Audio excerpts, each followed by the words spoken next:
જય માતાજી. મિત્રો બધા મજામાં ને?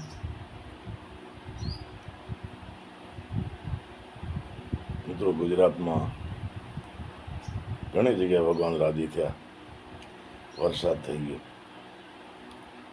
અમે હજી રાહ જોઈએ છીએ. ભગવાન બહુ દયાળુ છે, થઈ પડશે વરસાદ. મિત્રો, આજે જૂનું બધું યાદ આવે, કોઈ સાંભળેલી વાત યાદ આવે એટલે શેર કરું. આપણે નાના હતા તેથી આપણા ઘરમાં ગરડિયા હોય, રાતના વાળું પાણી થઈ ગયા હોય,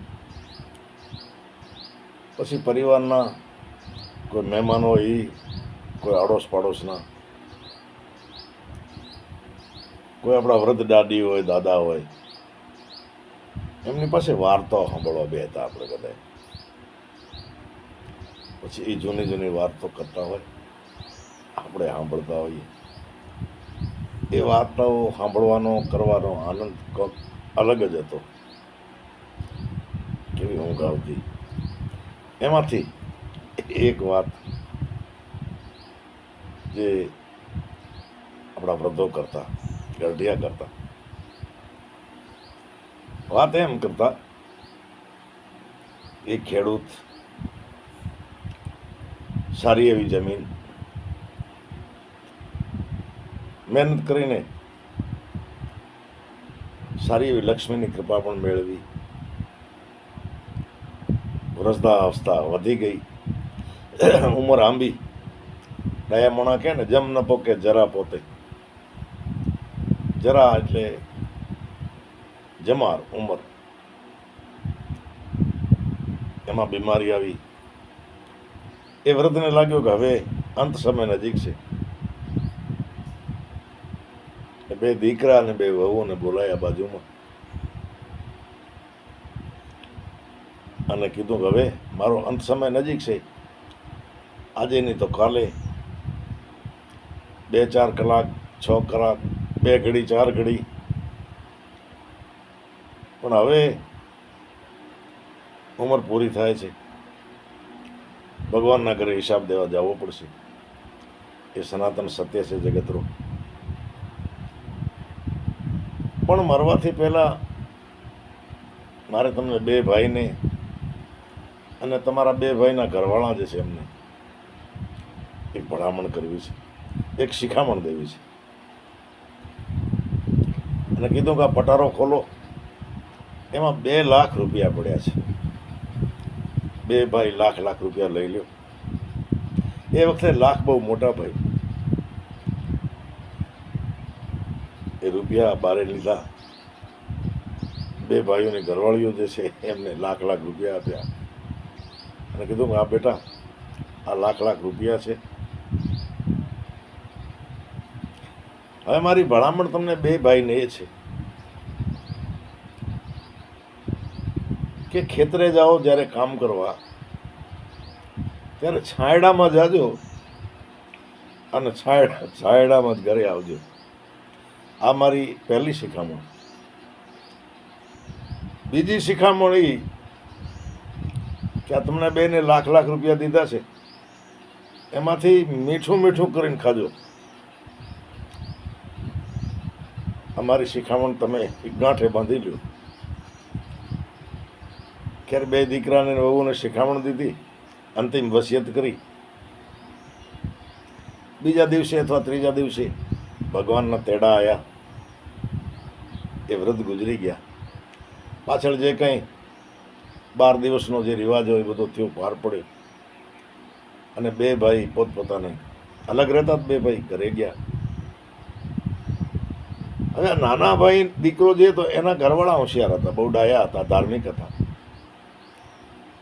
2 માણસે કીધું કે બાપાએ, કાકાએ, આપણા માવતરે આજે ભલામણ કરી કે છાંયડામાં જાજો અને છાંયડામાં આવજો. એનો અર્થ શું? એટલે નાના દીકરાના ઘરવાળા બહુ હોશિયાર હતા, ધાર્મિક હતા.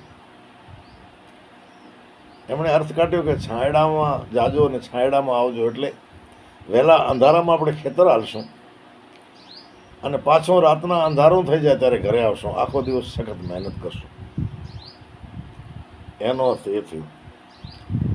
પછી કે બાપે કીધું આ મીઠું મીઠું કરીને ખાજો,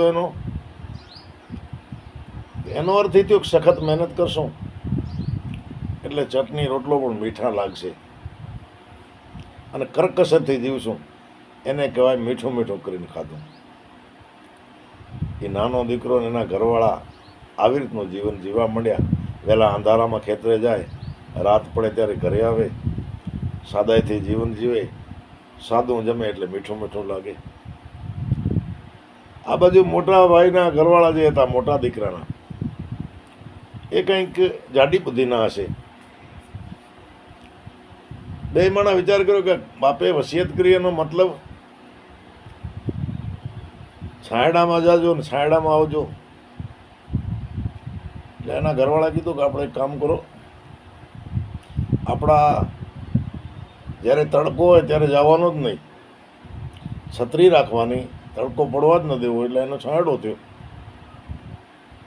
અને જ્યારે બરોબર વાદળા બાદળા સૂરજ આડે આવે ને ત્યાં છાંયડામાં ખેતર જશું,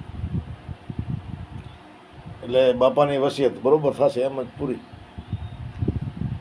અને કે આ મીઠું મીઠું કરવાનું તો કે એ આપણે રોજ ક્યારે જલેબી બનાવશું, ક્યારેક લાડુઆ બનાવશું, કંઈ મોહનથાળ બનાવશું. બાપાનું કીધું કંઈ આપણે ફેલ થોડો જવા દેશું. એ 2 વર્ષ આવી રીતનો હાલ્યો. એટલે જે લાડુઆને ખાતા હતા, મોટો દીકરો જે તો એના પૈસા ઘટવા માંડ્યા. થોડાક પૈસા રહ્યા. વિચાર કર્યો કે રૂપિયા ઘટતા જાય, ખેતરમાં ફૂડ વધી ગયા, બાવળિયા ઉગી ગયા. કારણ કે છાંયડાની રાહ જો એટલે ખેતરનો કામ તો થાય નહીં.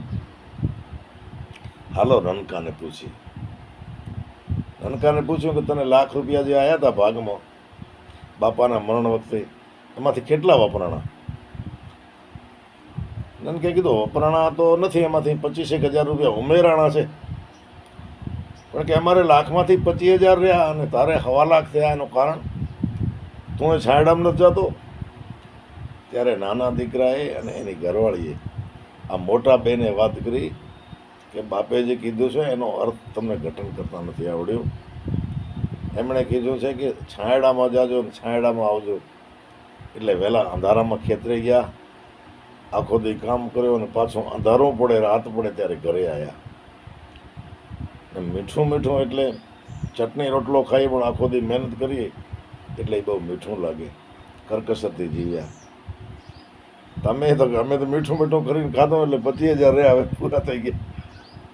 તો કે તમે એમ ન કરો, અમારા જેમ જીવન જીવો એટલે ભગવાન પાછી તમને લક્ષ્મી વર્ષે વરકત થશે.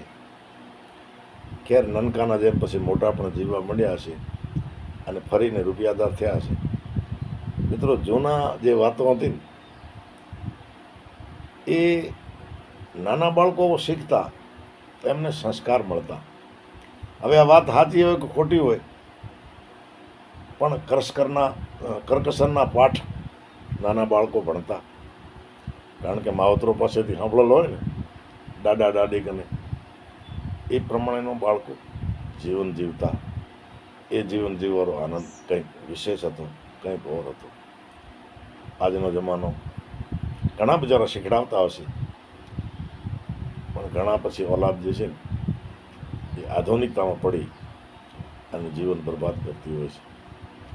આજે જૂની વાત આપણા વડવાઓ પાસેથી મેં સાંભળી, તમે ઘણીવાર સાંભળી છે, આપની સાથે શેર કરી.